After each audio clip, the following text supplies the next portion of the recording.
তেলের ফিলিং স্টেশনগুলো আছে, সেখানে কেন তেলের সংকট দেখা দিচ্ছে আমাদের মাঝখানে? তাহলে বোঝা যাচ্ছে তারা একটা কৃত্রিম সংকট তৈরি করতেছে নিজেদের লাভজনক হওয়ার জন্য, রাতারাতি আঙ্গুল ফুলে কলা গাছ হওয়ার জন্য।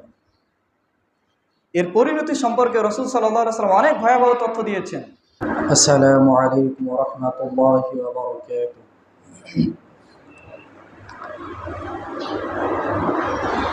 ইন্নাল হামদালিল্লাহিল আকরামিল্লাযী খালাকাল ইনসানা ওয়া 'আল্লামাহু ওয়া কাররামাহু মিনাল বায়ানি মা লাম ইয়া'লাম। فسبحان الذي لا يحصى امتنانه باللسان ولا بالقلم، ونشهد أن لا إله إلا الله وحده لا شريك له، ونشهد أن سيدنا وسندنا وحبيبنا وطبيب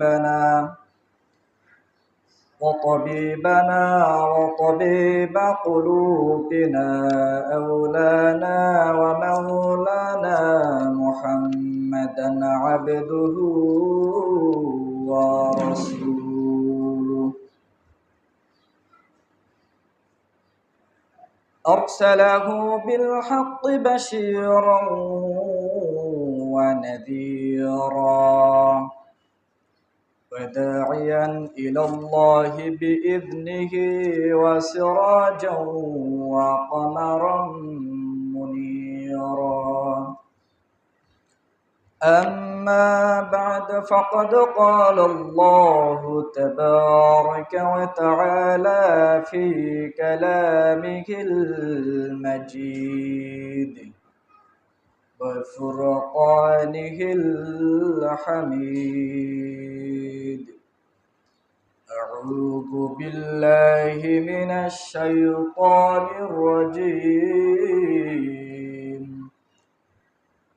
بسم الله الرحمن الرحيم.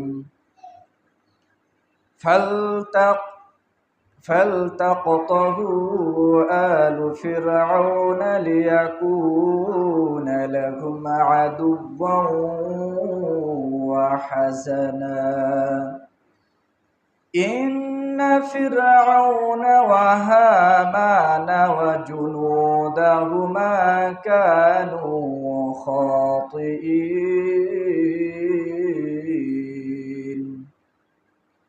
وقال رسول الله صلى الله عليه وعلى آله وسلم: فإن حق على الله تعالى أن يقعده بعظم من النار يوم القيامة، أو كما قال النبي صلى الله عليه وعلى آله وسلم.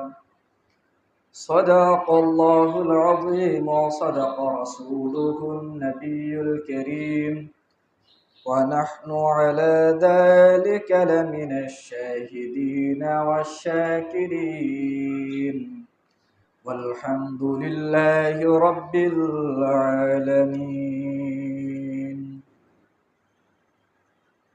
লক্ষ কোটি শুকর আদায় করি সে মহান রব্বুল আলামিনের দরবারে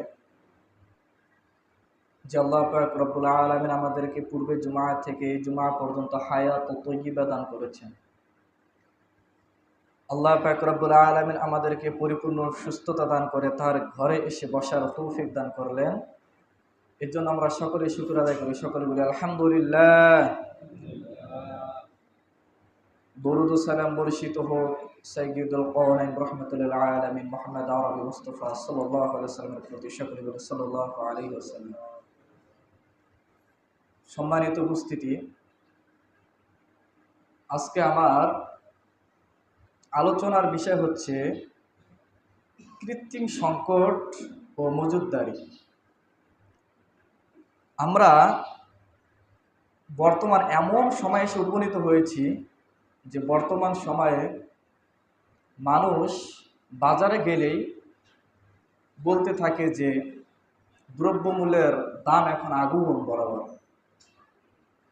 যার কারণে মানুষ অনেক কষ্টের মধ্যে রয়েছে, গরিব দুঃখীরা অনেক কষ্টের মধ্যে আছে।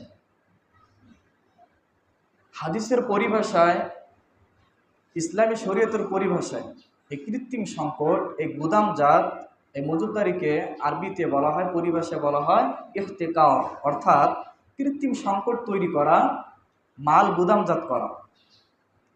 কৃত্রিম সংকট এটা কি? কৃত্রিম সংকট হচ্ছে যে ইচ্ছাকৃতভাবে কোনো পণ্য গুদামজাত করে বাজারে একটা ঘাটতি তৈরি করা, মানুষের ভিতরে একটা চাহিদা তৈরি করা যে এই জিনিসটা আমাদের এখন লাগবে, যাতে দ্রব্যমূল্যের দাম বেড়ে যায় এবং ব্যবসায়ীরা সেটার থেকে বেশি লাভজনক হতে পারে, বেশি লাভ করতে পারে। এটা শুধু অন্যায় নয়, এটাকে বলা হয়েছে বড় কবিরা গুনার মধ্যে থেকে একটি কবিরা গুনাহ। এটা মানুষের একটা অধিকার হরণ করে কৃত্রিম সংকটের মাধ্যমে। এটা একটি মানুষের উপর বড় জুলুম। এটা হচ্ছে হারাম উপার্জনের একটি রাস্তা, এই কৃত্রিম সংকট তৈরি করা। এজন্য আমরা এটার থেকে সকলে বিরত থাকবো।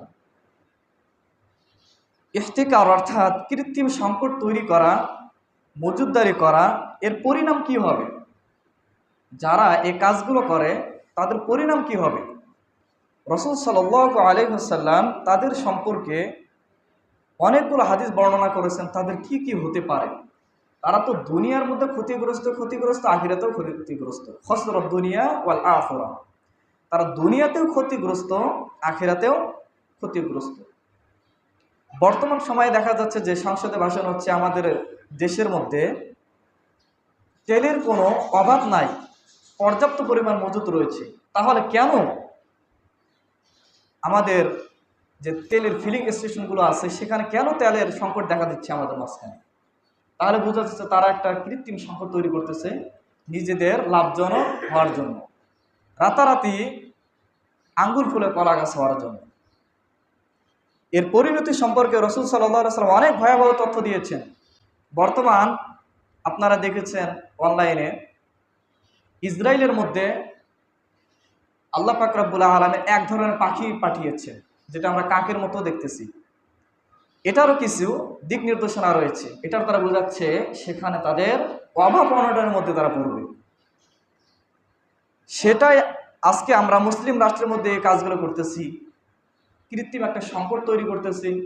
জিনিসগুলো আমাদের কাছে আছে কিন্তু আমরা গুদামজাত করতেছি, থাকলেও দোকানে আসলে আমরা বলি যে নাই, যেন এটার প্রতি মানুষের চাহিদা বাড়ে। কিছুদিন পর আমি সেটা আবার দোকানে নিয়ে আসবো গুদাম থেকে এবং সেটা চড়া মূল্যে বিক্রি করব। বর্তমানে তেলের সংকট, অনেক সময় দেখা যায় এখন কারেন্টের অনেক সময় বিঘ্নতা ঘটে, যেহেতু এখন বর্ষাকাল আসতেছে। অনেক অটোওয়ালা যাদের চার্জ থাকে 20 টাকার ভাড়া 50 টাকা লাগায়, তাদেরকে যখন জিজ্ঞাসা করা তারা বলে কারেন্ট নেই। আচ্ছা কারেন্ট নাই, 25 দিন যদি কারেন্ট থেকে 20 দিন যদি কারেন্ট থেকে, আপনারা তো এই কথা বলেন না যে 20 দিন থেকে কারেন্ট আছে, 20 টাকা ভাড়া আছে 15 টাকা, এ কথা তো কেউ বলেন না। কিন্তু কারেন্ট না থাকলে আপনারা কেন এই কৃত্রিম সংকটটা তৈরি করেন? 20 টাকা ভাড়া 50 টাকা লাগান। বাজারের মধ্যে আমরা যে পণ্যটা আমাদের যেটা চাহিদা বাড়ে সেটাকে আমরা কৃত্রিমভাবে মজুত করে দ্রব্যমূল্যে কেন আমরা দাম বাড়াই? আমরা এগুলোর থেকে বিরত রাখবো। নবী করিম সাল্লাল্লাহু আলাইহি সাল্লাম ইহতিকার, মজুতদারি, কৃত্রিম সংকটের সম্পর্কে নবী করিম সাল্লাল্লাহু আলাইহি সাল্লাম বলেছেন। তাদের বিভৎস মনোভাবের ব্যাখ্যা করতে গিয়ে নবী করিম সাল্লাল্লাহু আলাইহি ওয়াসাল্লাম বলেন, قال رسول الله صلى الله عليه وسلم بئس العبد محتكر। মজুতদারি বান্দা সবচাইতে নিকৃষ্ট বান্দা, সে হচ্ছে দুনিয়ার মধ্যে সবচাইতে বড় গুনাহগার। অর্থাৎ যারা মজুত করে রাখে, গুদামজাত করে রাখে পণ্যগুলো দুনিয়ার মধ্যে, তারা হচ্ছে সবচাইতে নিকৃষ্ট বান্দা, খারাপ বান্দা। তাহলে 5 ওয়াক্ত নামাজ সঠিক সময় পড়তেছে, ঠিক মতো দান করতেছে, হজ করছে, কিন্তু এগুলা করে কোনো লাভ নাই। তার বড় ব্যবসার মধ্যে সে জিনিসপত্র, পণ্যগুলো সে মজুতদারি করে রাখতেছে। নবী করিম সাল্লাল্লাহু আলাইহি ওয়াসাল্লাম বলেন, যখন বাজারের মধ্যে কোনো দ্রব্যমূল্যের দাম যখন বৃদ্ধি পায় তখন তারা খুশি হয়, ফারিহা, তারা আনন্দিত হয় যে আমার এখন কিছু লাভ হবে। যখন বাজারের মধ্যে কোনো পণ্যের দাম যখন নেমে আসে, কম হয়ে যায়, তখন তারা দুঃখিত হয়ে যায়, তাদের মন খারাপ হয়ে যায়।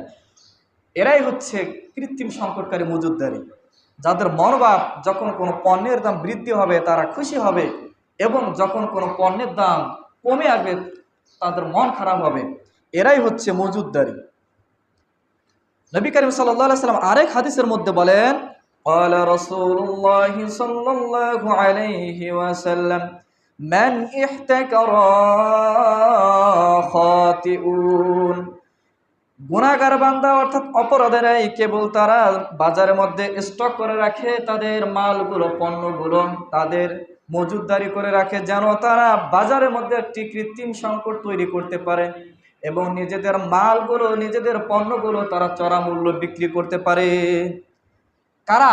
গুনাহগার বান্দারা। এখানে হাদিস শরীফের মধ্যে নবী করিম সাল্লাল্লাহু আলাইহি ওয়াসাল্লাম বলেছেন, মান ইহতাকারা ফাহুয়া খাতিউন, তারা হচ্ছে গুনাহগার, অপরাধী। আল্লাহ পাক রব্বুল আলামিন খাতিউন শব্দটা সূরা কসসের ৮ নম্বর আয়াতের মধ্যে ফিরআউন এবং হামানের সাথে তুলনা করছে। ইন্না ফিরআউনা ওয়া হামানা ওয়া জুনুদাহুমা কানু খাতিইন, নিশ্চয়ই ফিরআউন এবং হামান এবং তাদের দল সমূহ তারাই হচ্ছে অপরাধী, তারাই হচ্ছে গুনাহগার। আল্লাহ পাক রব্বুল আলামিন কোরআনের মধ্যে ফিরআউন, হামান এবং তাদের দলের সাথে তুলনা করেছে খাতিইন।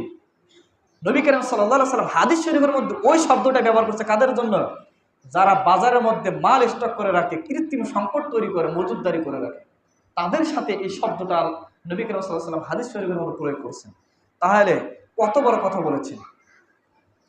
আমরা সকলেই এই জিনিসগুলোর থেকে আমরা বিরত